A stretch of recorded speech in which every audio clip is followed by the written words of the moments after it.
ఏలూరు జిల్లా జీలుగుమిల్లి మండలం తాటియాకులగూడెం గ్రామంలో రాష్ట్ర గృహ నిర్మాణ సంస్థ ఆధ్వర్యంలో ఆంధ్రప్రదేశ్ ప్రభుత్వం అమలు చేసిన అందరికీ ఇల్లు పథకంలో భాగంగా నూతన గృహ ప్రవేశ కార్యక్రమాన్ని పోలవరం శాసనసభ్యులు చిర్రి బాలరాజు ప్రారంభించారు.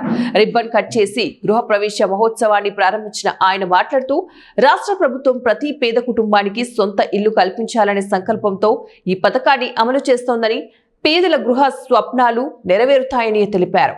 3 లక్షల ఇళ్ల గృహ ప్రవేశ మహోత్సవం రాష్ట్ర వ్యాప్తంగా ప్రారంభమై పేద కుటుంబాలకు ఆత్మ గౌరవాన్ని చేకూరుస్తుందని చెప్పారు. ఇల్లు అనేది ప్రతి కుటుంబానికి ఆర్థిక భద్రతతో పాటు గౌరవప్రదమైన జీవనానికి బాటలు వేస్తుందని పేర్కొన్నారు.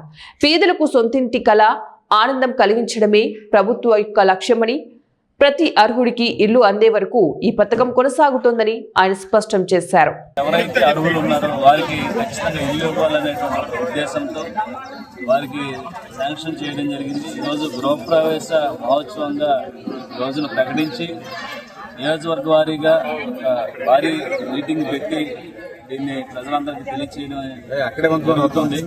ఖచ్చితంగా ఏదైతే మేము ఎన్నికల్లో హామీ ఇచ్చాం, ప్రతి గ్రామానికి సంబంధించి సీసీ రోడ్లు కానీ, డ్రైనేజీలు కానీ, కరెంట్ వ్యవస్థ కానీ, మంచినీరు కానీ, అలాగే నిరుపేదలకు ఇల్లు కానీ ఇస్తామని చెప్పిన మాట ప్రకారంగా ఈరోజు ఖచ్చితంగా మేము వారికి మాట ఇస్తున్నాం. మళ్ళీ ఈ హౌసింగ్ కొత్త వారికి మళ్ళీ అందించే విధానంగా అలాగే ఎవరైతే పోయినప్పుడు ఏదైతే ఈ శాంక్షన్ అప్పుడు ఎవరైతే పెట్టుకోలేదో మళ్ళీ ఆన్లైన్ చేయించుకోండి. ఖచ్చితంగా నిరుపేదలకి అలాగే లబ్ధిదారులకి అందించే విధంగా ఈరోజు ఎన్డీఏ కూటమి చర్యలు తీసుకుంటుంది.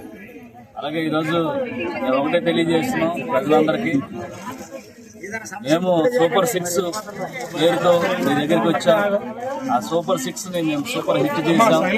ప్రతి ఒక్కటి కూడా మేము మాట ఇచ్చిన ప్రకారంగా నెరవేర్చుకుంటూ వస్తున్నాం. అలాగే మేము ఏదైతే మాట ఇవ్వలేనటువంటి పథకాలను కానీ, సంక్షేమ పథకాలను కానీ మేము మీకు అమలు చేయడం జరిగింది.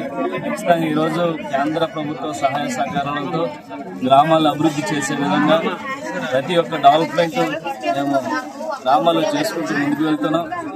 ఖచ్చితంగా రానున్న 3.5 సంవత్సరాల్లో ఏదైతే నియోజకవర్గంలో ఉన్నటువంటి పోలవరం నియోజకవర్గంలో ఉన్నటువంటి మారుమూల గ్రామాలను కూడా డెవలప్మెంట్ చేసే విధంగా ఇటు ఐటీడీలో ఉన్నటువంటి స్పెషల్ ఫండింగ్ను కూడా